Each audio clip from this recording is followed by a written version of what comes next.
So what's the difference between a Pegasus and a unicorn? Pegasus don't have horns, but they can fly. It's like a flying horse. Can unicorns fly? Not with wings, just with magic. Okay. He said, I have a 5-year-old daughter I know. Yeah, facts. Exactly. They're off in the Kentucky Derby. Interest of the greater good for me to smoke a joint and calm down.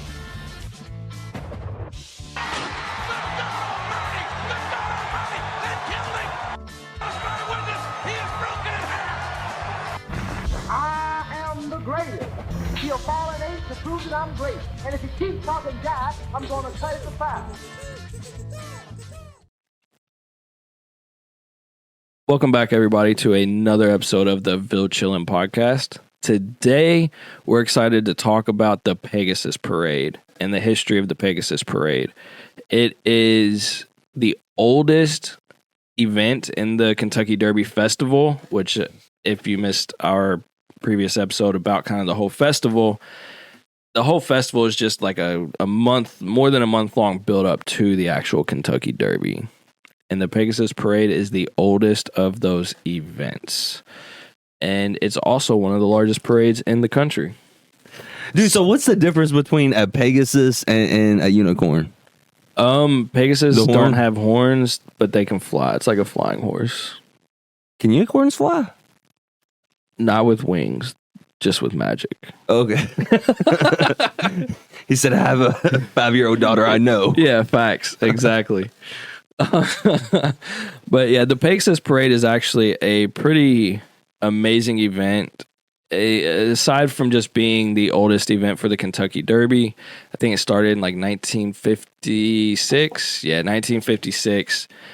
On a budget of $640 million, or $640, sorry. That was like with inflation. Right. It can, as of this day and age, it contributes an estimated impact of more than $22 million to the local economy, which is huge. Well, a lot of people show up for it. A lot of celebrities come in to help, host it, or they call it, grand marshaling. And it's a very historic event because the Derby was going on, it started in the late 1800s, right?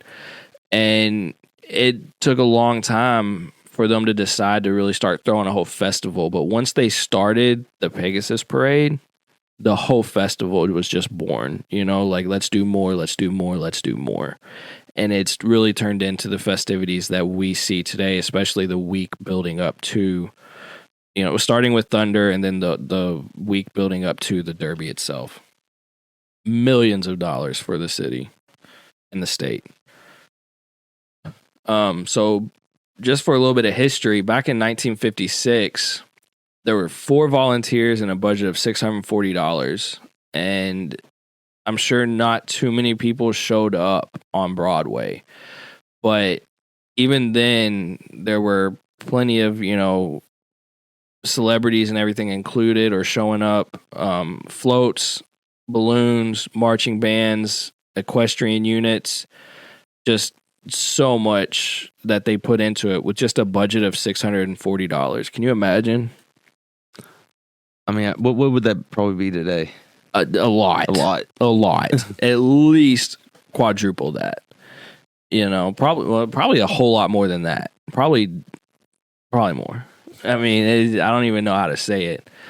Now, to be fair, like the floats, the floats wouldn't have come out of that budget. The floats are pretty much built and designed by a lot of the sponsors of the Derby, any special like companies, schools, or whatever that the committee decides to include in that stuff. But either way, that they do that because they're all in on the whole idea, and there's like a float competition, I think. Yeah, it's where like a lot of the floats are really kind of advertising for the different local communities and businesses that are helping put sponsor towards the budget. Yep, exactly. So it goes a long way to help a lot of people.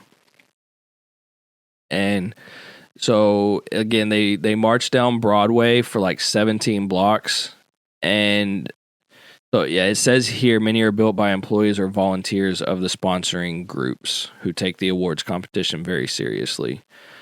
Yeah, there's high school bands, there's equestrian units again, inflatable character balloons, clowns, celebrities all over in the parade. Some celebrities that you would know are like John Wayne, Michael Landon, Lauren Green, William Shatner, Ned Beatty is on the list. So many people throughout the years. And then also different entertainers, Carol Channing to Liberace to Gladys Knight and Loretta Lynn, That's a combination. I'm sure not all at the same time, but still, it's everybody. And then, of course, we got our hometown heroes like Muhammad Ali and Colonel Sanders. Good old KFC, man. Look, a little old Kentucky Colonel from Kentucky.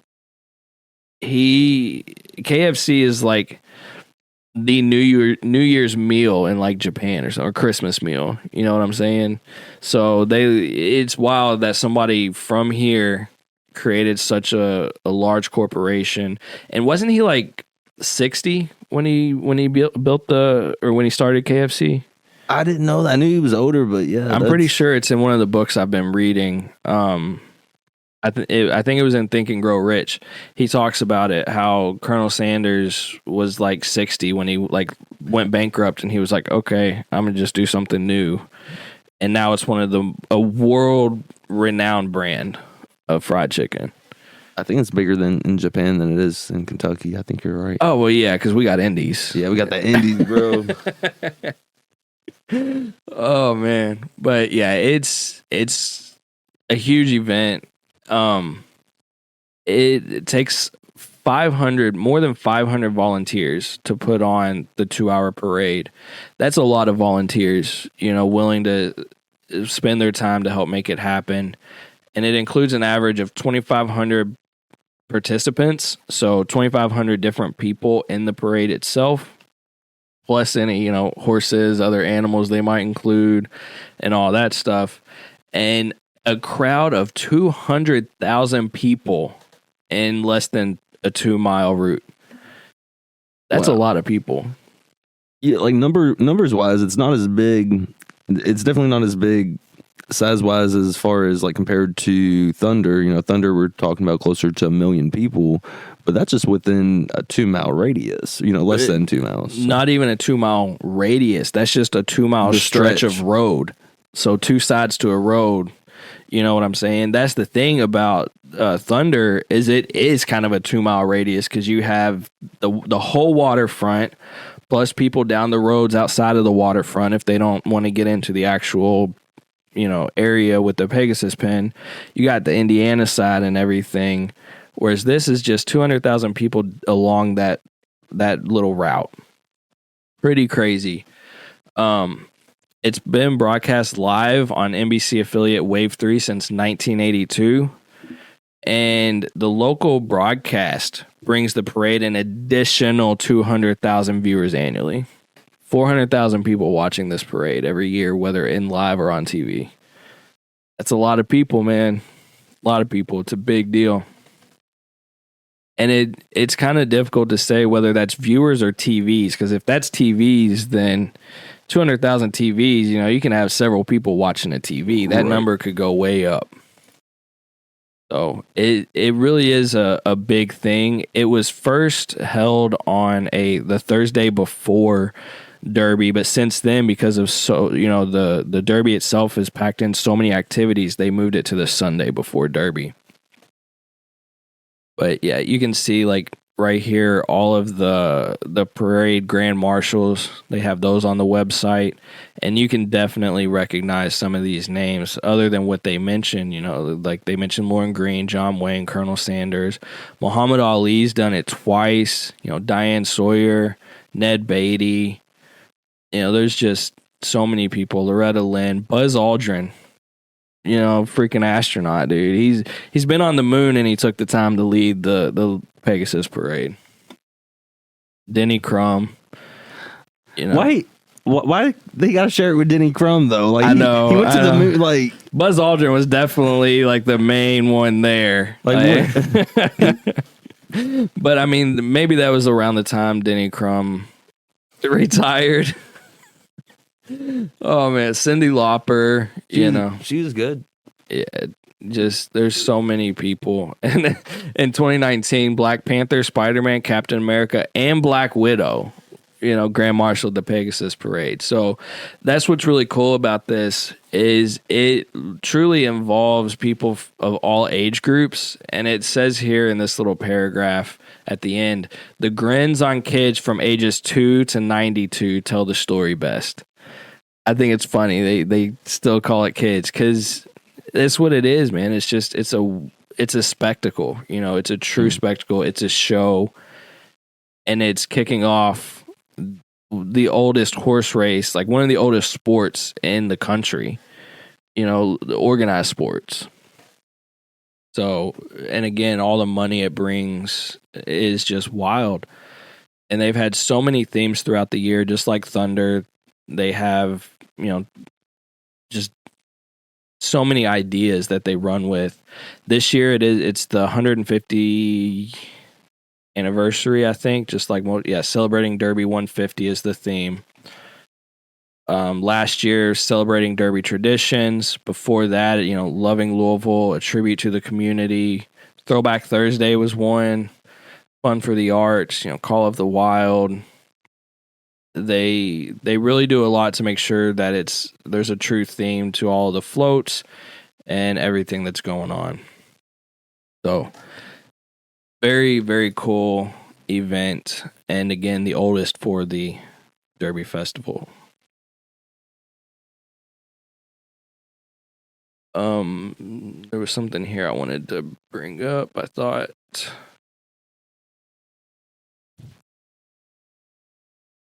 No. But yeah, so you can see it on Wave. It just kicks off, the whole week of Derby. After Thunder, of course, Thunder is on April 20th this year, and the Pegasus Parade is on April 28th, and it starts at 3 p.m. west on Broadway from Campbell to 9th Street. So if you're interested, definitely start planning your routes now, because there's obviously going to be road closures to accommodate it, and there's a couple 100,000 people there. Dude, but you already know people are going to be trying to get there at like 10 o'clock that morning. Oh yeah. It's not like Thunder where you don't. There's nothing to really see. If you're just interested in the fireworks, there's nothing to see until 9:30. If you want to catch the air show, it's around 3 p.m. I think 3 or 4. But even then, to your point, that was like Thunder has a mile wide radius, whereas the Pegasus Parade is a 2-mile strip of road. Not a big space.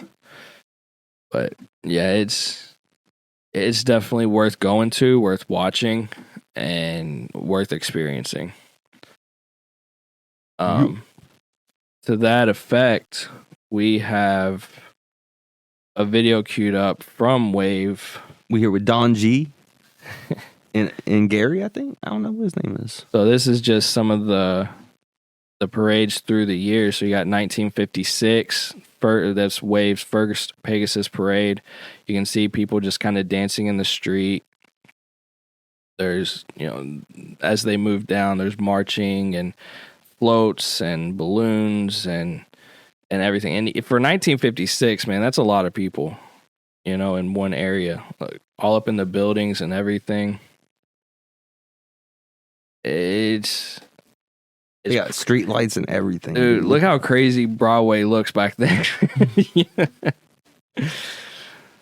They got the equestrian units. So, a lot of horses involved, of course. Dude, it said Brown Garage, dude. They still had a bunch of garages back then. Of course. Dude, they didn't even close traffic. Like, there's a car. The car might be part of the... He's just chilling. He gonna work. 1984, which is when they had Diane Sawyer included. There's the marching bands, whether it's school bands or otherwise. Yeah. See, there's a Pegasus, bro. It's got wings. Unicorns don't have wings. Hey, they still said that the parade's magical, dude. Okay. It's definitely magical. It's, again, I mean, when you have celebrities like the ones featured on these lists showing up for it, being willing to lead it and lend their name to it, I think it's a testament to how big it is. I mean, you would expect like Muhammad Ali, right? Because he's from here. You would expect Harlan Sanders because he's from here. But like John Wayne, you know, so there's so many. William Shatner, you know, Gladys Knight, Rick Pitino. That was in '96 when he was in Lexington. Man, I bet Chubby he got so Checker. many boos that year. Dude, Mickey Mouse was here. Okay, Mickey Mouse was here in 2007. Dude, I wonder if they got like a copyright strike. Like They Disney probably does not licensed. play about that, dude. They probably licensed it. Mikey Mouse. Oh man, Cyndi Lauper was here again. Teddy Bridgewater. There's a lot of names that you can really come to recognize if you look over the list of the grand marshals, and you can really see the work that goes into these floats. You know, you can see how much of a family event it is. Of course, if you're watching the YouTube video, if you're not watching, none of this makes sense. But yeah, those streets are just packed. Whether it's people marching, oh, of course there's an ad. Whether it's people marching or, you know, people lining the streets just to be a part of it, it's a ton of people. It brings a ton of people, a ton of kids, a ton of families, a lot of joy, a reason to get out, a reason to, you know, mingle in the city. And for a lot of people in this city, it's a reason to actually go downtown. Yeah. I mean, you know, especially after COVID, you know, there's not as much, you know, it feels like there hasn't been as much stuff going on downtown. So with that, it definitely brings that back to where there's, you know, more going on, more reason to be down there. And, you know, while you're down there, maybe check out some of the restaurants and things like that. Again, you know, keeping stuff There's local. Yeah, there's a lot of stuff going on between Nulu, Butchertown, you know, Old Louisville. New Spinelli's. Yeah, they got that, and they're killing it with everything they're doing. So Always. watch a parade and go get a slice, you know? Yeah. And I think this year, did they say that Waves, are they, they're streaming it live, right? Yeah, it'll be broadcast. Awesome. Yeah. So like with them streaming it live, we, you know, if you don't want to get out to the crowd, you can just watch it from home on your phone. If we might have a chance, we might even stream it live ourselves. Who knows? Yeah, I mean, if we can make it happen, you never know what we're going to decide to get into. So We don't. We just kind of wing it. all the time.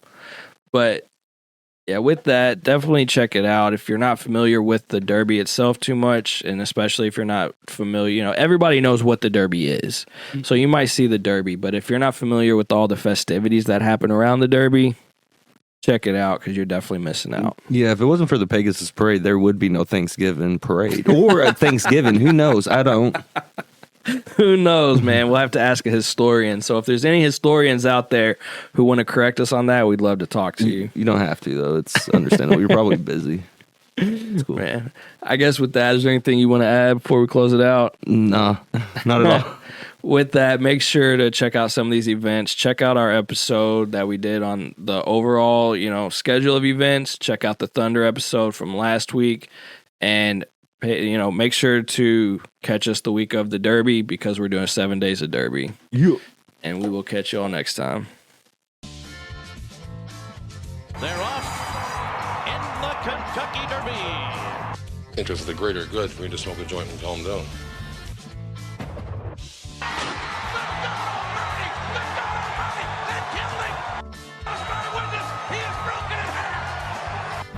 I am the greatest.